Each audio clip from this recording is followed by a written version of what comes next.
era dia mati ini beri auga choku ti beri tip kemalatana pelin ne cia pelin biamari thai ne biak konsa baru le cia pelin biamari thai ne kau lah konsa kemalatana kemala sudah cia kemala Yoshimena kemala sudah cia biora tiba tanah pelin neto thai ne biak raza pelin shime ni thai ne biak ada karena pelin tiada di thai ne biak Dhamadana pelin dhamagriya di thai ne biak Aparazita pelin payashin tong pelin chom yuro tiba Biama thai ne nat thai ne main thai ne tayadu ji demen lu pelin ne ma thai ya hu sra pelin thai ne pok ko 6 ဦးပဲရှိတယ်ဗါတယ်လေbiama nat ye biama ye shin bayin ye tayadu ji ye sayaro phaya ri ye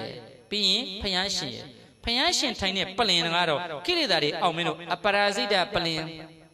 ဟုတ်ပြီနော်မျက်ရှိစုပ်ပါတယ်လေမျက်ရှိစုပ်ကျေတော်မူလေသည်ဩပရာဇိတဟုတ်ပြီနော်ဩပရာဇိတပလင်မှာကဲဘဂဝါဇိနရှင်သည်အပရာဇိတပလင်မှာဒါပြောတာတဏှာရှိသမျှစင်တော်မူသည်ဟုတ်ပြီနော်အဲ့တော့ဖယားရှင်ကြတော့ဘဂဝါဇိနရှင်သည်တဏှာရှိသမျှစင်တော်မူသည်အပရာဇိတပလင်ကိုတဲ့အောင်မြင်တော်မူပြီဆိုဖယားရှင်ကိုကြတော့အပရာဇိတပလင်ကိလေသာရန်သူတွေနိုင်နေလို့ဖယားရှင်တိုင်းအပရာဇိတော့မြတ်စွာဘုရားရှင်သတင်းသုံးတဲ့ပလင်လေးကိုအပရာဇိတလို့သုံးရတယ်အဲ့ဒါသွားပြီးတရားသနာတွေဘာညာသွားမလုပ်နေနဲ့အယူတို့ရဲ့ထင်ရမြင်လျှောက်လို့နေသူကသူစနစ်တကျရှိပြီးသားသင်္ဃာတော်ရှင်သမြတ်တွေကတော့ဓမ္မသနာပလင်ဘကိုကြွတော်မူပါရှင်မြတ်ဘုရားအဲ့လိုပြောရတယ်ဟောတော့ပလင်ရှစ်ခန်း6ခုမှတ်မိတော်ပြီနတ်ထိုင်နေဗြဟ္မာထိုင်နေရှင်ဘရင်ထိုင်နေတရားသူကြီးများတရားဆုံးဖြတ်တဲ့အတ္တကရဏလုပ်တဲ့ပုဂ္ဂိုလ်တွေကပလင်နဲ့ထိုင်ရတယ်ဘာလို့ပလင်ဆိုဒီမှာမြင့်မြတ်တဲ့သူတွေပလင်ကအာဘူးစိတ်တော်ဥစုံကံယံငကိုတော့နဲ့တရားဟောတဲ့ဘုန်းကြီးကဥစုံကံယံတရားထိုင်ပြီဥစုံကံယံခန္ဓာကိုယ်ဖြောင့်စွာထားဆိုတဲ့သူတို့ကဘက်မလိုက်ဘူးသိကြသွားပြီတော့တရားဟောတဲ့ဘုန်းကြီးကနဝကမ္မနဲသည်များသည်ဆင်းရဲရဲ့ကွက်ချမ်းတဲ့ကိုမရှိဘူး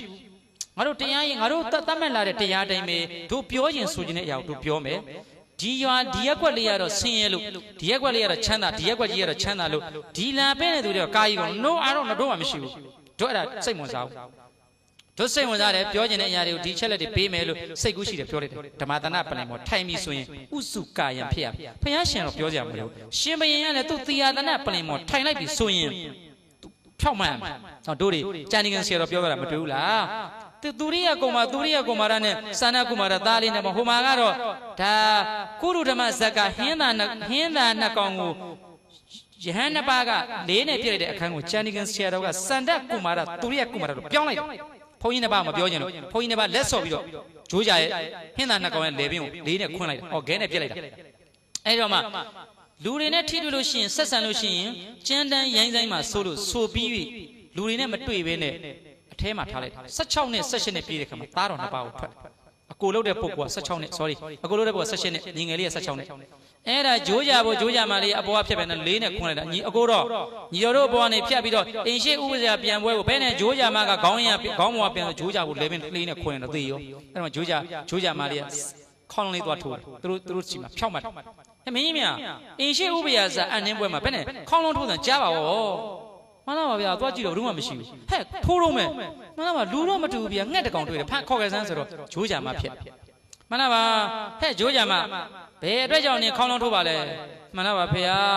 အရှင်ရဲ့သားနှစ်ပါးရဲ့အင်ရှိဥပယဇာအနည်းမှာကျွန်တော်မျိုးမတို့လည်းတရိษံမတွေဒါပေမဲ့အရှင်မင်းကြီးရဲ့တရားဆောင်တဲ့နိုင်ငံဖြစ်ခြင်းကြောင့်သားတော်နှစ်ပါးကိုဖူးတွေ့ကိုထွက်လာခဲ့ပါတယ်အဲ့ဒါဟိုအငယ်မင်းသားဖြစ်တဲ့စန္ဒကုမာရကသူ့လည်းဘာမှမလုပ်ဘဲနဲ့ကျွန်တော်မျိုးမတို့ငှက်ဆိုတာကောင်းငင်ရသွားတာလေ